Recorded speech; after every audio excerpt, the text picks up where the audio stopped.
নমস্কার বন্ধুরা, BD family ব্লগে তোমাদের সবাইকে অনেক অনেক স্বাগত জানিয়ে আজকে ভিডিওটা শুরু করছি। তো কালকে রাত্রে তো যেহেতু গ্রহণ গেছে, তো 1:45 কালকে রাত্রে গ্রহণ ছেড়েছে। তো তার জন্য সকাল সকাল উঠেই কিন্তু আশেপাশে কাজ করে ঘর দুয়ার মুছে টুছে স্নান করে সোজা চলে আসলাম পুজো দেওয়ার জন্য। তো এখন পুজো দিয়ে নিচ্ছি। পুজো দেওয়ার পর আবার টিফিন করতে হবে, ছেলে স্কুলে যাবে আর ছেলের পাপাও কাজে যাবে। তো তার জন্য এদিকে দেখো আজকে নতুন আসনে কাপড় টাপড় পাতার ফল এইভাবে কাপড় টাপড় পাতার পর এদিকে দেখো এইভাবে করে সুন্দর করে পুজো দিচ্ছি। আমার কিন্তু অনেক দিনের ইচ্ছে ছিল এইভাবে গুরুদেবের ফটো পেতে আমার মতো করে এরকম করে পুজো করব। তো সত্যি অনেক দিনের স্বপ্ন বলতে পারো যে অনেক দিনের স্বপ্ন আজকে আমার পূর্ণ হয়েছে। আর অনেক ভালো লাগছে জানো তো আজকে পুজো দিয়ে।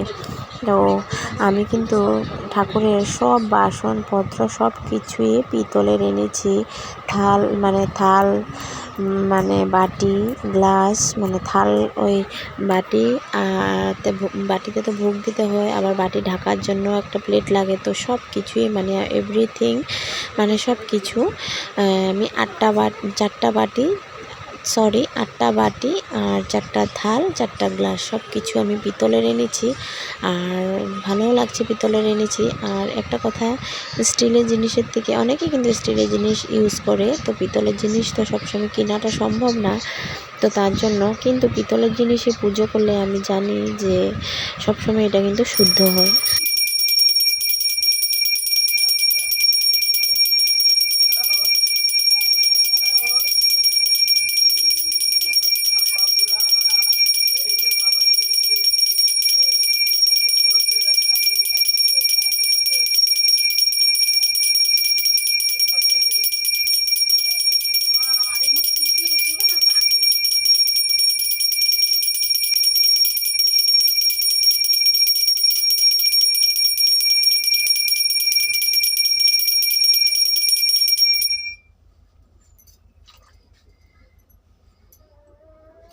তো কোনো সময় যদি কোনো পিতলের জিনিসে ছোঁয়াছুঁতি লাগে, তাও কিন্তু কোনো দোষ থাকে না, কোনো অশুদ্ধ হয় না।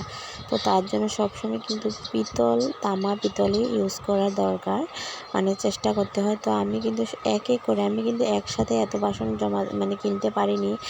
আমি কখনো গ্লাস কিনেছি, কখনো বাটি কিনেছি, এই করে কিন্তু আমি সব জিনিসপত্র জোগাড় করেছি। আর আজকে এরকম আমি আমার মতো করে পুজো দিতে পেরে আমার সত্যি মনটা অনেক ভালো লেগেছে। আমার পুজো কিন্তু হয়ে গেছে। তারপর এদিকে দেখো ছোটো সোনা উঠে পড়েছে আর ওর পাপাও উঠে পড়েছে। আর ছেলে কিন্তু এখনও ঘুমে, বড় ছেলে এখনও বিছানা থেকে ওঠেনি। তো দেখো পুজো দেওয়ার পরে একটু ছোটো সোনাকে নিয়ে ঠাকুরের সামনে বসলাম। আর ও কিন্তু ঠাকুরের সামনে বসতে ঠাকুরের বাতিটা দেখতে খুবই ভালোবাসে। দেখো এক ধ্যানে কিন্তু ঠাকুরের বাতির দিকে তাকিয়েছিল।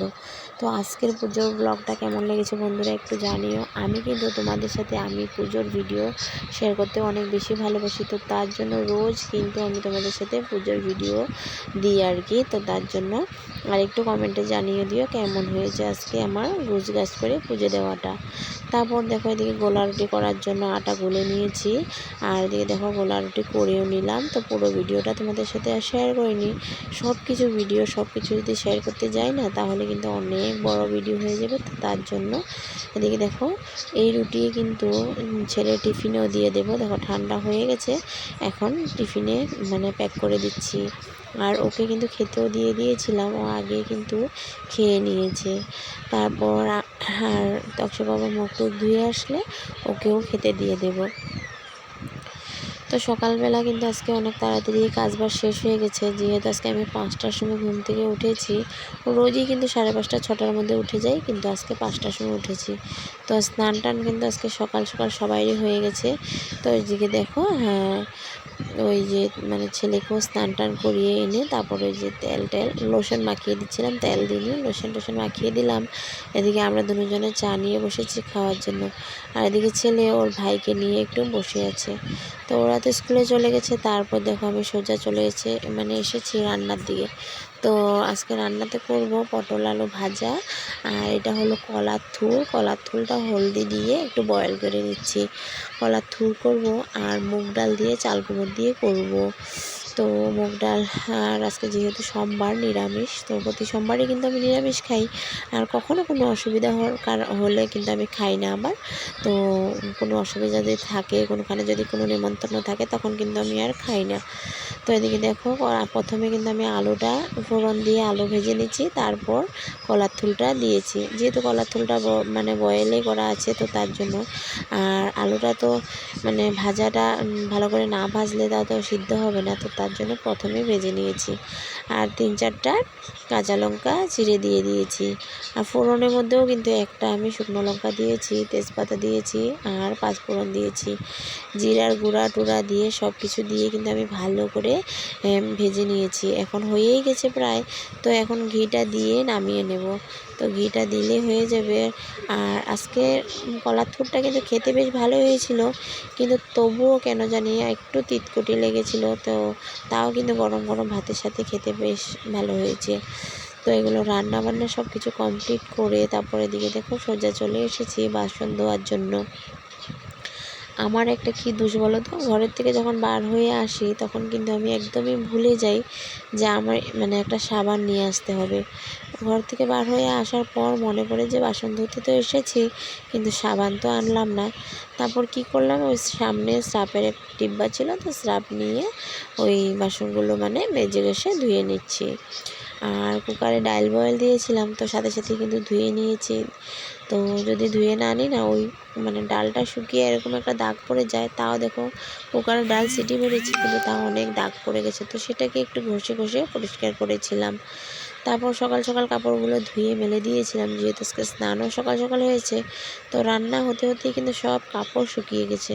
তো ভাবলাম হাওয়ায় উড়ে যাওয়ার আগেই আমি আমার কাপড়গুলো নিয়ে যাই, যেহেতু ছোট ছোট কাপড়। তো আবার কিন্তু সকালে একবার তো ছোটো সোনাকে স্নান করানো হয়েছে, এখন আবার কাপড় চেঞ্জ করিয়েছি। আবার একটু পর পর তো শি করতেই থাকে, তো তার জন্য ওর কিন্তু অনেক কাপড় চোপড় বার হয়। তো সেই 2-1টা প্যান্ট ছিল, তো আমি ভাবলাম না এগুলোও ধুয়ে দিই। তো ওই কাপড় চোপড়গুলোও কিন্তু ধুয়ে দিয়েছি। তারপর রান্নাবান্না তো কমপ্লিট হয়ে গেছে, এখন চলে এসেছি ঘরে, ঘরটাকে একটু গুছিয়ে নেব। আর আজকে কিন্তু আমি স্কুলে ছেলেকে আনতে যাব না, কারণ বাবা আজকে ঘরে আছে। তো বাবাকে বলেছি যে এনে দেওয়ার জন্য, বাবাই নিয়ে আসবে ওকে। আর বাবা যখনই ঘরে থাকে, বাবাকে যদি আনতে বলি, বাবা কিন্তু কখনো মানা করে না। যতই কষ্ট হোক, গরম থাকুক, বাবা নিজেই গিয়ে নিয়ে আসে। এটা তো তোমরা জানোই, মা বাবা অনেকটাই হেল্প করে দেয় আমার। তো বাবাই নিয়ে আসবে। আর এদিকে দেখো আমি ওই ফাঁকে দিয়ে স্কুলে যেহেতু যেতে হবে না, তো তার জন্য এই ফাঁকে দিয়ে আমি ঘরটাকে একটু পরিষ্কার করে নিয়েছি। তারপর এই যে দেখো মানে যে বাসন টাসনগুলো সকালবেলা ধুয়েছিলাম, সেগুলোকে এনে এখন গুছিয়ে রাখছি। আবার ওই দুপুরের বাসনগুলো আবার বাইরে শুকাতে দিয়ে এসেছি। বাইরে যখন বাসনগুলো শুকিয়ে ঘরে আনি না, তাহলে কিন্তু একটাও জলের কোনো চিটচিটে ভাব থাকে না, কোনো দাগই থাকে না রোদে রোদে বাসন শুকালে। তারপর এখন গ্যাসটাও মুছে নিচ্ছি। এক এক করে কিন্তু সব কাজগুলো আমি কমপ্লিট করে নিচ্ছি। আর একটা কথা কি জানো তো, রান্নার পরে যদি সাথে সাথে গ্যাস মোছা না হয়, তাহলে কিন্তু তেল চিটচিটে ভাবটা যায় না। তো তার জন্য সাথে সাথে কিন্তু রাত হোক বা দিনই হোক, আমি কিন্তু মানে গ্যাসটা সাথে সাথেই মুছে নিই। তারপর গ্যাস ট্যাস মোছার পর এখন দেখো ঘরটাও একটু ঝাড় দিয়ে দিচ্ছি, কারণ একটু পরে তখন ভাত খেতে চলে আসবে। আর এই বালি নোংরা ঘরের মধ্যে নিচে বসে কী করে ভাত খাবে, যেহেতু আমাদের তো আর ডাইনিং নেই, আমরা নিচে বসেই কিন্তু ভাত খাই। তার জন্য ঘরটাকে ভালো করে ঝাড় দিয়ে পরিষ্কার করে নিয়েছি। তারপর এদিকে দেখো পর্দাটা আমি এখানে মানে কালকে তো ঠাকুর আসার পর্দা এনেছিল, তো সেটাই যাকে দিলাম শিলানোর জন্য, তো আমাকে শিলিয়ে দিয়েছিল।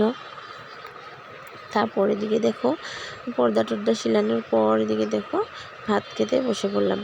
এখন ভাত খেয়ে নিচ্ছি। আর আগেই সবাই কিন্তু মানে তক্সা পাপা তক্সা খাওয়া হয়ে গেছে।